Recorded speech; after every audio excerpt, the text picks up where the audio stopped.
বরিশাল যাইতেছে ভাই, পদ্মা ব্রিজের উপরে মন্ত্রী গাড়ি কন্ট্রোল হারাই ফেলাইছে।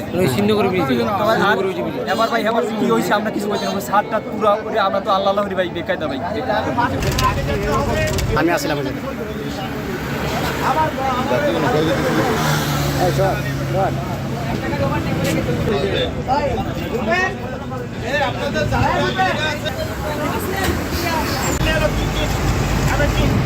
এতবার বড় তুই ব্রেক কর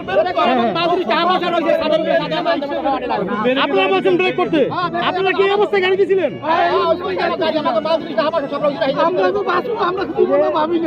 আমরা তো গাড়ি ছিল, গাড়ি উনি রানিং চালাইতেছে, একটা মাইক্রোরাই আর রোবেল ঢুকোই দিছে, ঢুকোই দেওয়ান উনি গাড়ি কর্ণনা করে মাইক্রোটা মারি দিয়ে উনি রানিং ভাবে চালাই দিয়েছে, পিছন থেকে আবার কন্টিনিউ গাড়িতে মারিয়ে দিয়েছে।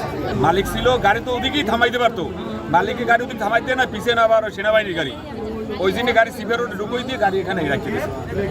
রাখার লগ মালিক নামে বলাইছে, ড্রাইভারের ধরি পদ্মা সেতু পার হয়ে এই জায়গায় একটা কভার ভ্যান একটা প্রাইভেট বরাবর ওই জায়গা থেকে টান দিয়ে ডাইরেক্ট টান দিয়ে কভার ভ্যানের সাথে লাগা দিচ্ছে।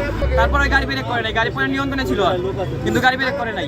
সব মানুষ তো রক্তাক্ত অবস্থায় জায়গায় মনে করে যে যার যার সিটে লাভ দিতে গেছে কেউ, তো পরে আবার আরেকটা গাড়ির সাথে যা ধাক্কা খায় ছাদ চলে গেছে পিছন থেকে খুলে।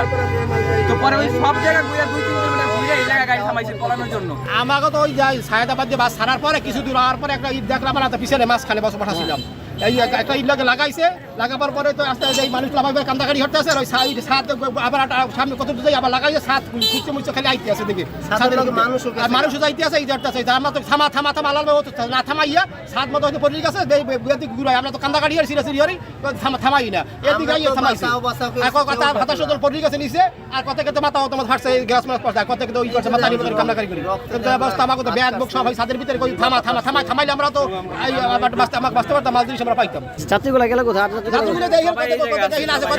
হাসপাতাল